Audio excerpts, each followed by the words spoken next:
That's okay. No problem. Um, so as I said, we'll talk for a little while, and then we'll just take the best parts for the actual interview. And yeah. So our reviewer says you're strange and challenging. You don't look that strange. Yeah, those looks are pretty deceiving sometimes. So, I mean, you've said a lot of your stuff in the past. The idea for this one, though, came from a specific NPR story you heard. Is that right? Yeah, that's right. It was, I guess it was the 80th anniversary of the lynching that took place in Marion, Indiana, the one that gave rise to the song Billie Holiday made famous, Strange Fruit. And it was, it wasn't just a standard investigation. It was included archival interviews with people who had been there, who were then in their later years remembering this event. And there was one woman who struck me in particular, who had been something like a secretary on that day, and her boss told her to grab her things. They were going to jump in the car and go down the road to the lynching. And in and of itself, that wouldn't have been that interesting, but what struck me was just how she was blending a sense that it was wrong to have done it.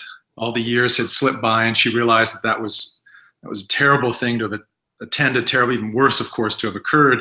But then there was just the tiniest bit of defiance about it in her voice as well, at least the way I was listening to it. And that mixture of guilt and defiance was really intriguing to me.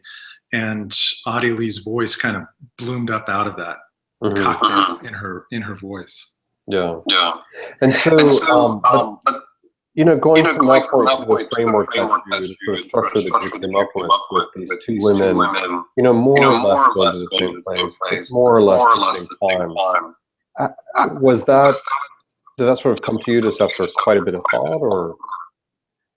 Yeah, I have a frustrating way of writing novels, and especially these novels involving history and women, because this is my third go around with the subject. I tend to write an initial narrative, and in this case it was Audie Lee's narrative, and that was the whole book for about 2 years. And something kept nagging at me, and I realized it was the same thing that had troubled me before, which is that I couldn't give the story to one voice. One voice couldn't tell this story, and certainly not something involving a lynching, racialized violence. I couldn't give the floor only to this white woman. And out of that, not out of a sort of, okay, it wasn't a mechanical process. I didn't say, okay, I need to have the counterpoint of someone who's African American.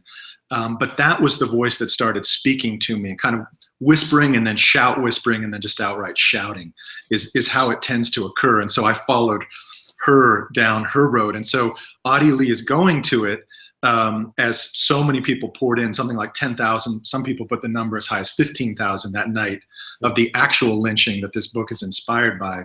And then, of course, all the African Americans either stayed at home, locked their doors, drew the shutters, or they got out of town. And so that's the way I conceived of it, is someone who's leaving town on that day. So one is going and one is leaving, and their paths cross somewhere in the middle. Right. Our reviewer has this nice line in this review that says, "Holmes finds history or the big events useful framing devices, but he is more interested in how words can do justice to single players and life's fraught moments." I guess the question is, do you agree? Well, I mean, it's certainly what I would aspire to. I have never been I guess the Iliad version of I've never taken the Iliad tact, right? So writing this enormous picture, the Tolstoyan vision of history, where you attend to hundreds of characters. It's more like the Odyssey. So there is this backdrop of history, maybe even enormous moments in history, but there are individuals who are moving through it, and I track those individuals. And that's what my imagination thrills to. Again, so it's not a calculated thing. It's just what I respond to, what I get excited about, is thinking about what does one person do in this larger context. Yeah. It's certainly the way we're all living our lives. and it's a kind of natural position for me as a writer. Yeah, yeah. So one of the things that seems common to your work is the fact the voices of, maybe not all, but certainly, a number of your characters, those voices can seem sort of otherworldly, or even archaic. In something as simple as just the way that they speak. What is it about that old language that keeps you mining it? It may be the case that there's a tantalizing quality to it. I heard a lot of it when I was a kid, living in Indiana, being raised by this Indiana grandmother, and she had. She would do this interesting thing. She was a school teacher, a Latin teacher. She had a master's degree from a good New York university, but she had found herself back on the family farm where she was born. And so in our conversation every day over the dinner table, etc., it was just the two of us. She spoke one way, but when I would annoy her, and I was 13 when I arrived at her doorstep, she changed. Her voice dropped in register, her accent got thicker, and she started channeling these older voices. And I get these bursts that came at moments of, let's say, emotional intensity out of her, and then they would go. And she couldn't recreate them for me. I asked her a few times. But so it was this tantalizing vision of another way of speaking, and sometimes colorful, with interesting turns of phrase from the past. And so I suppose that got lodged in my head. And so when I started writing these books that investigated the past, I thought about that, and I keep moving towards it. It keeps slipping away from me, and I don't quite get it right. And I don't even know if she was getting it right, to be honest. She was talking about, these were voices from her childhood, and I knew her in her 70s and 80s, so who knows? But there was something that was pretty evocative to me, that spoke to another world and transports me when I write it, or try to write it, and hopefully transports readers when they're reading it. Mm-hmm. And so, have you written anything set in contemporary poems? Yeah, so I have this double track that I'm on, although lately I've been writing these historical novels. But for quite a while, I was writing books set in the present and set in cities. So, for example, my third novel, The Exquisite, is set in New York, on the Lower East Side and in the East Village in the weeks and months after September 11th. I was a press officer at the United Nations for 5 years and lived on the Lower East Side, so it's kind of a natural for me to try and deal with that moment. I wrote another one set in a fictionalized version of Barcelona. So those were being written at the same time that this other side of me was writing these older stories. And that has to do with my own past, because I was born in Singapore. I lived in London as a kid, the Netherlands, in The Hague. And all the years I lived in Indiana, I was spending summers with my father in Hong Kong. So it was a really schizophrenic type, or schizophrenic making type of experience. And it comes out in my writing, and they don't tend to converge. They're separate paths. There's a lot of worlds for you to explore then. It's like a real gift to you as a writer. So, obviously historical fiction doesn't just comment on the time in which it's set. It necessarily mirrors the time in which it's published. Do you, obviously you started writing this before Trump, was elected.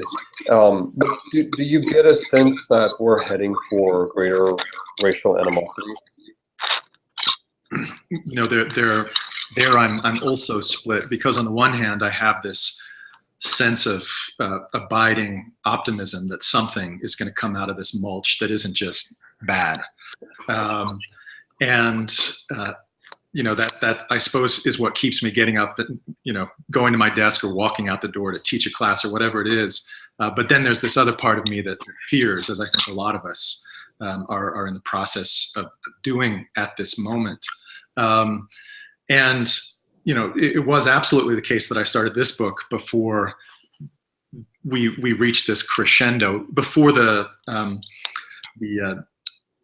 far too numerous killings of young black men that have been occurring, and certainly before Trump started to rise.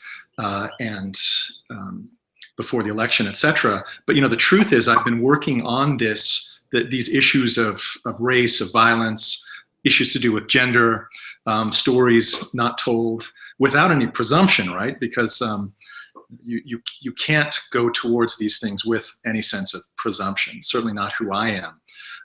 But still with a sense of, if you're going to write about history, you've got to write about it all. So I've been doing this for a good decade or so, and without any special insight about it, but just a sense that I'm going to be writing about now these crucible moments from the past that are very much still with us, that are still unfurling, antebellum slavery, the Civil War, and the ravages of the Jim Crow era. All those legacies are still along with us, and it seems to me whoever we are, we need to be taking a good hard look at them and trying to figure out what they meant then and what they still mean now. Yeah. Well, great. This is perfect. Okay. So we'll get this ready to run, and congrats. I hope the book does really well. Thanks a lot. It was great to talk to you. Okay, well, have a good day. Bye. Bye-bye.